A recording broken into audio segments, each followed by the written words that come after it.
Welcome. Thanks for coming to this talk. I'm going to talk today about using data from the University of California to create benchmarks and understand variation in radiation dose for CT. My name is Rebecca Smith-Bindman. I'm a professor at the University of California, San Francisco. There are one or two other talks within the virtual meeting that talk about the University of California UC Dose project. That stands for University of California Dose Optimization and Standardization Endeavor. I call the other talks Part 1. This is sort of Part 2. Give you a little bit of update of where we've gone the last few years. A little background, it's a collaboration across the 5 University of California medical centers. That's UC San Francisco, Los Angeles, Davis, San Diego, and Irvine. It's a collaboration of diverse individuals, medical physicists, radiologists, technologists, biostatisticians, and epidemiologists.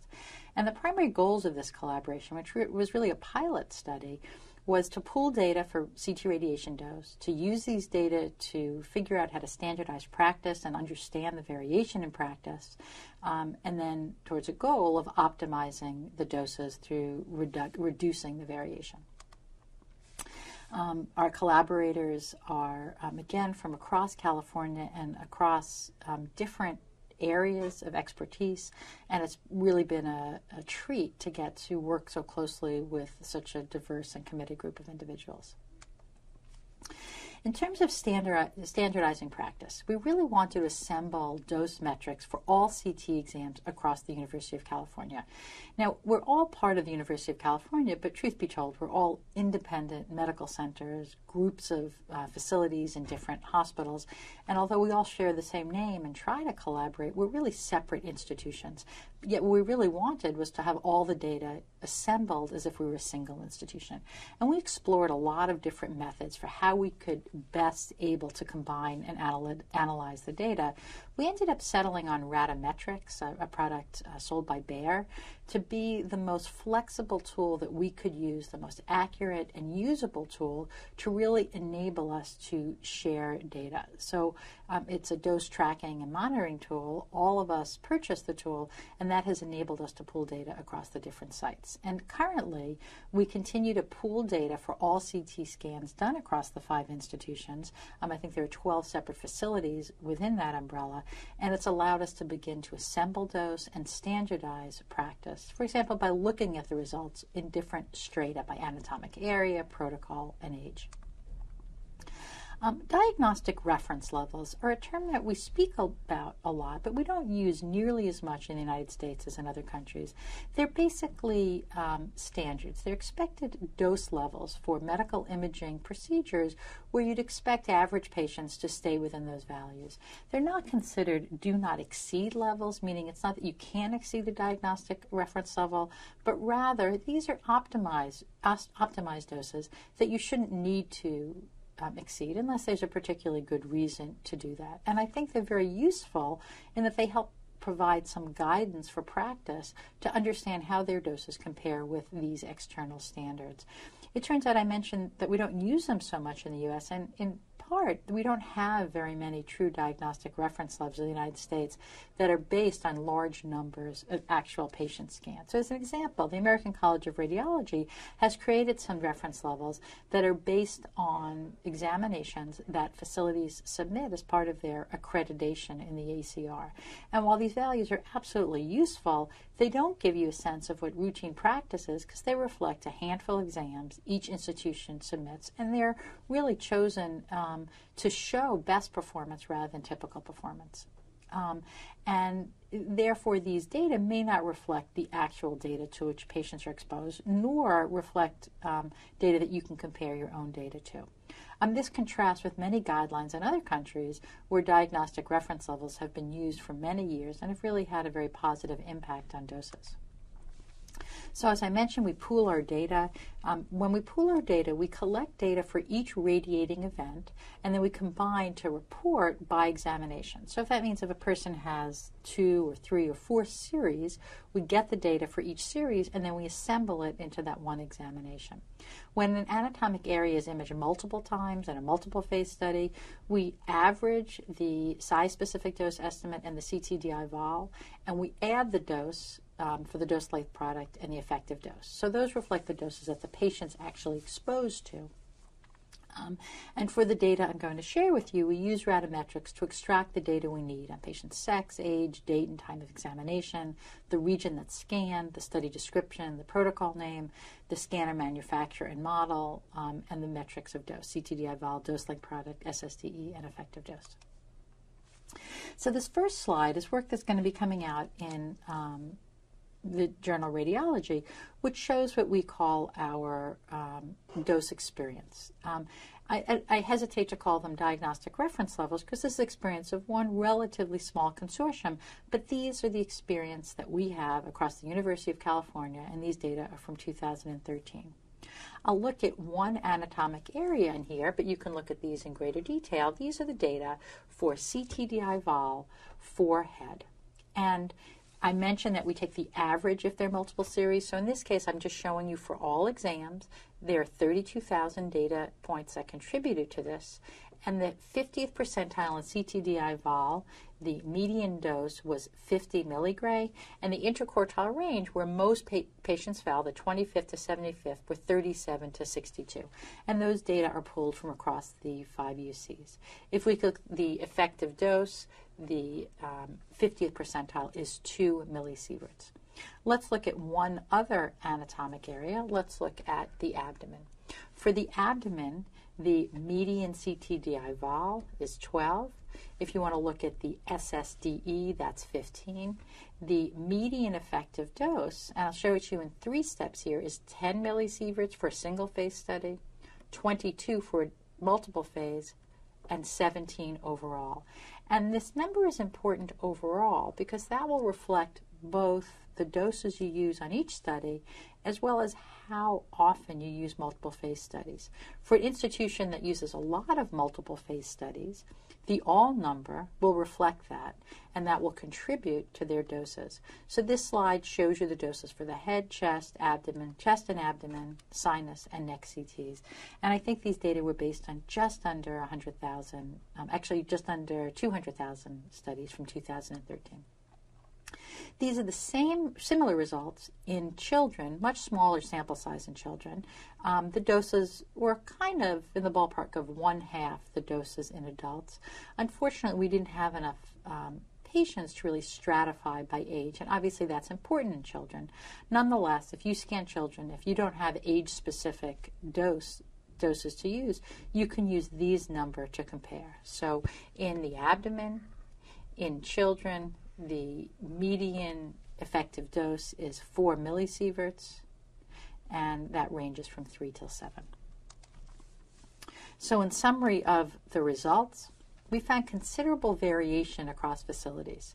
And I showed you sort of the median values, but I didn't really give you a full flavor of the range. I'm going to show you that momentarily. I believe the variation needed to be teased apart and understood. So why is there so much variation? And we're working in many different ways to approach these data to try to understand the variation, to give some insights into opportunities to optimize. Again, this is ongoing work, but I want to share some of this so you can see some of the patterns that have emerged. So first, just very quickly looking at a crude measure, what is the median effective dose for chest CT? And when you look at these numbers, you see pretty dramatic differences between the median. At site UCC, the median is 3 times higher than the median at E. And that's a pretty dramatic difference in median. We looked at why patients went to the different hospitals, and they're very similar. So our patients are not so different. So this slide shows the distribution in dose data in much more detail. So this is showing the metric of effective dose. I'll show you the same data for CTDI vol next. It's showing it in these 4 anatomic areas of the chest and abdomen, and head. And each of these bars shows the dose for a single institution. So if we look at the chest and abdomen, this is showing the dose for Hospital 1 for 1 UC, and this is showing the dose for Hospital 5. The dark line is showing the dose of patients in that interquartile range.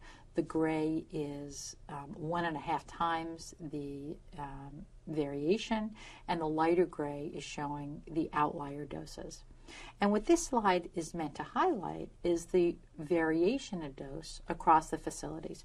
So you can also see there's a red line on this, and on each of these graphs, and there's a blue line on each of these graphs. The red line shows the median dose calculated across all 5 hospitals, and the blue line shows the 75th percentile.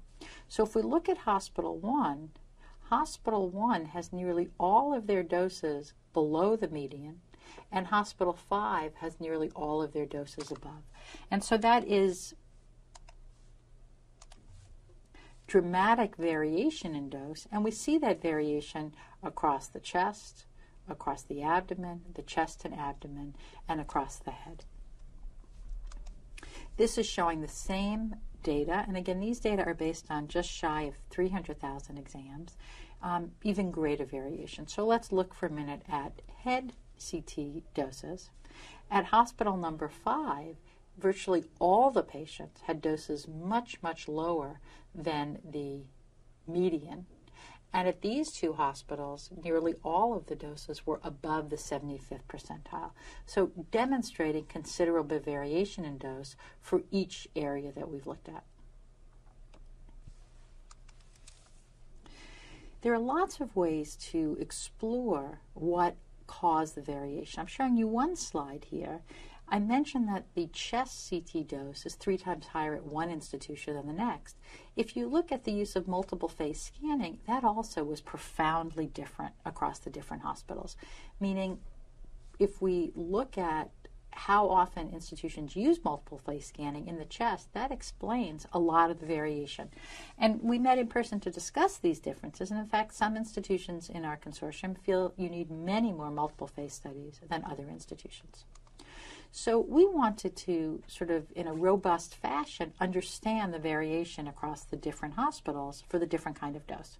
And so we did various statistical analysis to try to identify what the most important factors that influence the median dose and the high dose. So those are our 2 outcomes. The median dose is just what dose a facility has, the middle dose, and the high dose exams are exams that are above a particular threshold. So you really want to optimize dose by getting the averages to be consistent and lower, and to reduce the number of patients who exceed the dose benchmarks. And for this analysis, we considered dose benchmarks, the high dose to be 75th percent for each anatomic area and for each metric we evaluated. So this slide's a little busy. I'm going to focus in a little bit more, but I want to give you an overview first. This shows you the different criteria, so patient factors such as age, gender, how large the patient was, size, and for size we used actually a measurement on the CT of the diameter. Machine factors, the specific manufacturer, and whether they used iterative reconstruction.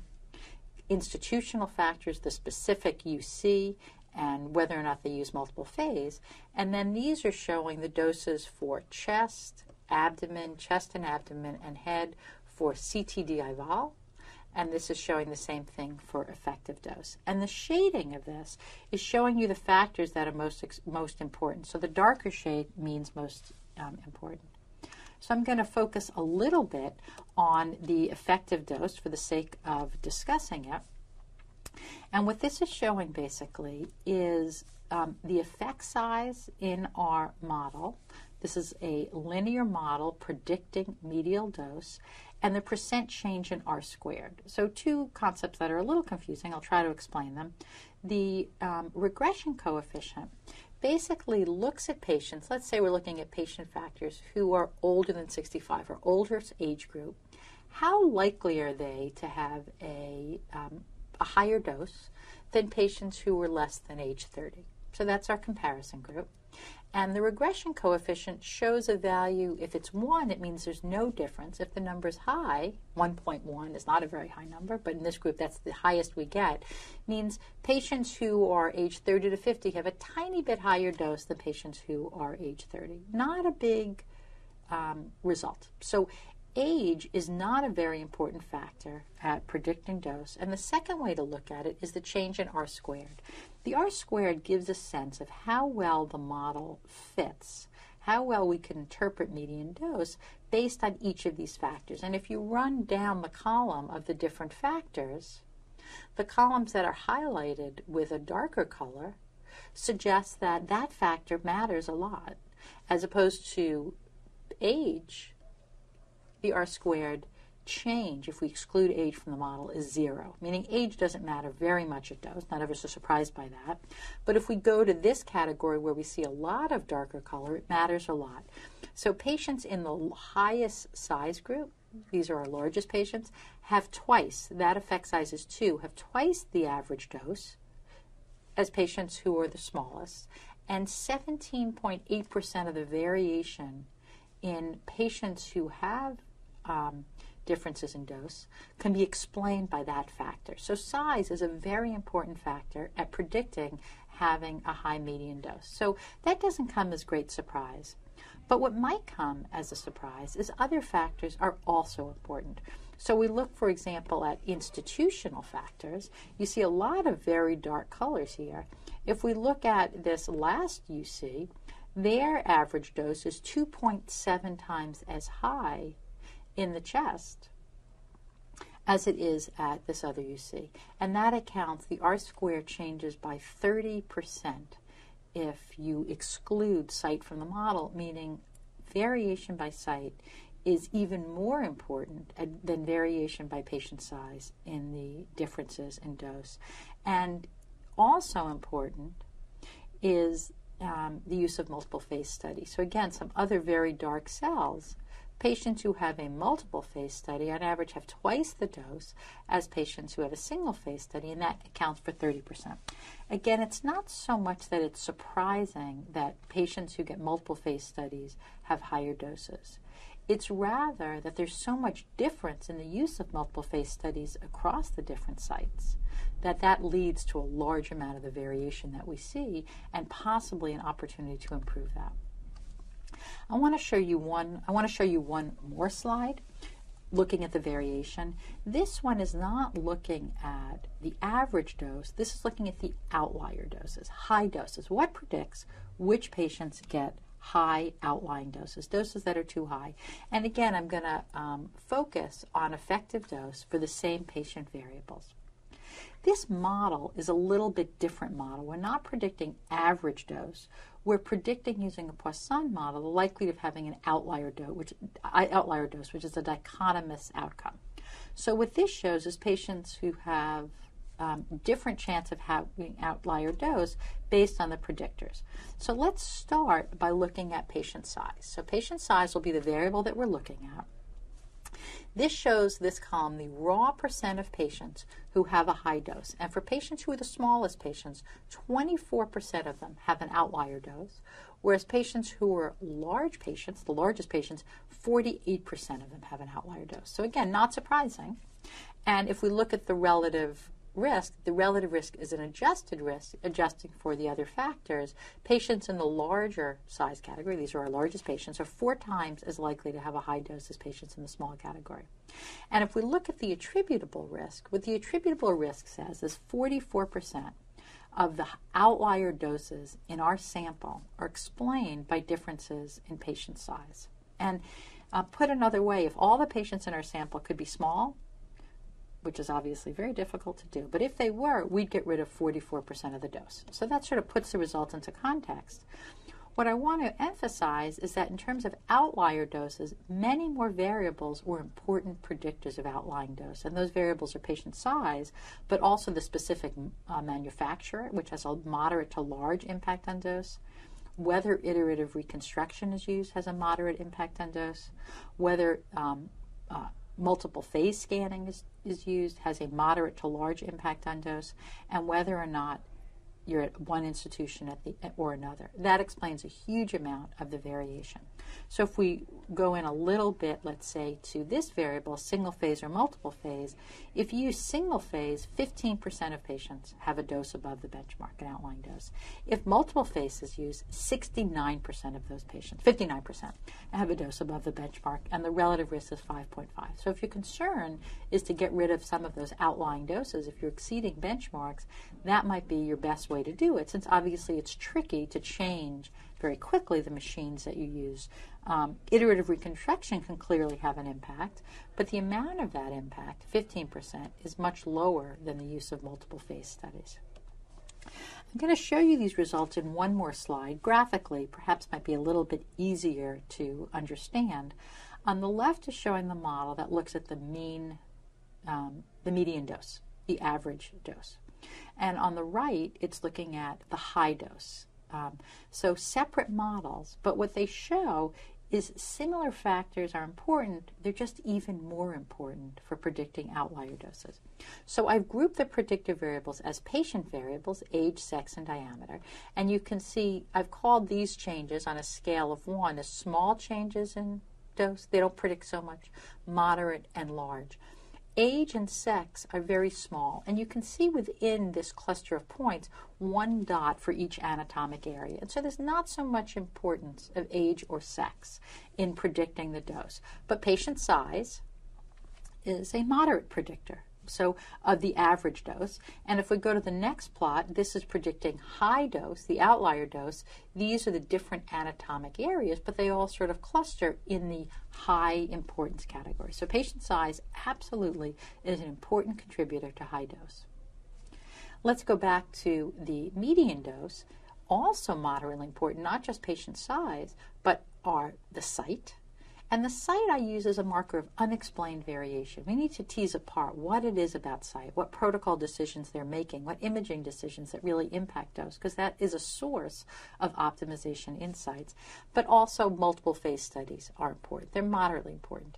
If we take these two variables, site and multiple phase, and we look at high dose studies, they're highly important. In fact, the site differences are even greater than the patient differences is explaining the differences. We also note that when looking at high doses, patient sex matters a little bit, and so does IR software, but not nearly as much as the unexplained variation that we see due to site and the explained variation due to multiple phase, manufacture, and diameter. So how to understand these results? It's clear that patient size is important, and we all know that. In larger patients, you need to use larger doses to get the same quality images. Nonetheless, it doesn't explain all of the variation, and we have a lot of residual variation that persists after accounting for patient size. The site variation, this unexplained variation, accounts for a substantial and unexplained variation, and this clearly needs to be understood. This is how we're all going to improve our practice, to figure out what certain sites are doing well that we can learn from. That doesn't mean we all have to scan the same way. It just means we can start to move in a direction where we're scanning more similarly. Multiple phase scanning is something that accounts for an enormous amount of variation, and I think if a site wants to do a good job of lowering their doses, they really need to explore this issue, how often they're using multiple phase scanning and how often they need to. Can some of those delayed images be removed? Some of those second phase images be removed? And we have found as a group that sitting down around the table with the relevant expertise helps us make choices that leads to more comparable dose. This is a slide which shows what could happen if we change some variables in our mix. So I'm going to focus for this example on imaging of the chest and abdomen. And E, in this case, is not one hospital, but it's looking at the dose distribution across all of our hospital, across all of our patients. And you can see the effective dose varied from numbers in the low single digits all the way up to doses around 75 for a single study. And those are the actual observed values, and there's a lot of variation. The interquartile range, those dark numbers, reflects where most patients fall, but there's a whole lot of variation remaining even within that. What F shows is it says, what if all the patients in our cohort were the same size as our smallest patients? And what then would the doses look like? These are the observed doses adjusted for patient size. And of course, I'm not suggesting we try to make all of our patients small. There are might be benefits to that, but that's not a practical solution. But I'm showing it for you to understand what happens. The dose goes from sort of the middle there to the middle there. There's a pretty impressive reduction accounting for patient size. And then if we go on to account for other factors, such as sex and age, you don't get a lot of more bang for the buck. Most of the patient variables that matter are related to patient size, not related to age after accounting for size or sex.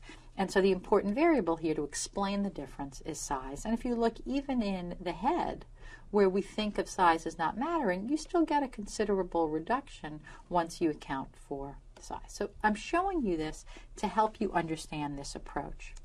In the next slide, I'm showing you what happens perhaps with variables that we do have control of.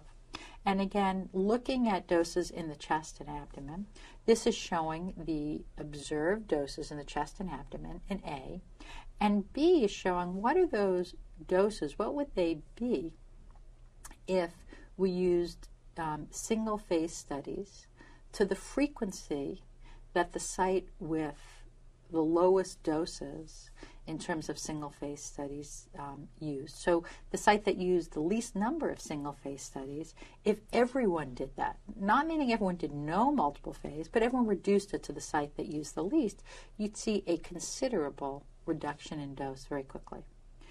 And you see that, again, not quite as much in the chest. The biggest difference is in the abdomen. So the chest and abdomen largely reflects the abdomen, and the head as well. You'd see a difference here. What if then on top of that, all sites used IR? And I should digress for a second. We don't actually know if iterative reconstruction was used. We just know whether it was on the machine. And so we see there'd be additional benefit of IR, iterative reconstruction, not as great as using single phase, but additional benefit. And we don't really know how much of this could be improved further if it was used appropriately or not. You know, we don't really know how it's used. We know whether it's on the machine. And then the last, which actually gives you considerable improvement further, is if all the sites had the same dose distribution, accounting again for all the other variables, as the site that has the lowest doses. And you can see by working on multiple phase, iterative reconstruction, and site, we can bring the doses down from sort of this distribution to this distribution, a very large improvement. I'm not saying we can get there overnight, but understanding what the steps might be able to help us move in the right direction. I want to use this last slide to tell you a little bit about where our work is going forward. We have a project called the Partnership for Dose. It's funded by the NIH, PCORI, and the CDC, and we're grateful for all of their support. And the project, in this case, DOSE, stands for Dose Optimization through Systematic Efforts. This is a large expansion of our preliminary work, which was focused on benchmarking and assessing and understanding doses at the University of California. This project includes over 150 hospitals, and the hospitals are in the U.S., England, and Europe. And they include both academic medical centers, private practice medical centers, clusters of imaging centers, individual imaging centers, a real broad, diverse group of hospitals that we are grateful are collaborating in this project. And this expands on previous work and will give us a much better sense of what are doses out there sort of across these different settings. We included studies in hospitals in the UK and Europe because they've been thinking about these issues for longer. And a big part of this project is to share expertise. And we're hoping that we can learn from one another. This expands on previous work in part because we're not just benchmarking and understanding practice, but we're really trying in this project to help sites optimize their doses. So we're going to do a lot of sharing of expertise, working with sites. We're going to learn about sort of how sites change their practice across imaging and other areas by sort of studying the dissemination and implementation process itself. So how not only do we understand practice, but how do we move to the next step to improve practice, and what can we learn for future efforts? After the first few years of this project, we're going to expand it to many more hospitals. And if you're interested, I welcome emails from you, and we can tell you more about our project. for this project, all sites have to use Radiometrics. It allows us to pool data across the different sites using similar metrics. But I think it will really lead to a lot of lessons in how we really can take knowledge about variation in dose and lead that to optimization. In summary, CT has had a very powerful and positive impact on our patients. However, it is a known and well-studied carcinogen. We have many lectures in this virtual symposium that talk about these issues. I believe very strongly that it's the responsibility of everyone who uses CT to ensure that we use it safely and as best we possibly can. That means both maximizing the benefits and minimizing the harms. And I think assessing the doses we use and monitoring them is our responsibility. And I think this is becoming apparent both for new legislative rules in California and many other states that are thinking about them, as well as some of the new rules that the Joint Commission are putting in place that really suggest looking at the doses and optimizing them is part and parcel of our responsibility. I think the only way we can follow the broad principle of ALARA, a principle that we all believe in radiology, but the only way to put that into place is to really look at your doses, and then the next step is to really optimize them. I'm so pleased that you chose to watch this lecture, and I'm always open for emails, comments in that way, or put directly on the website. Again, thank you so much for your attention.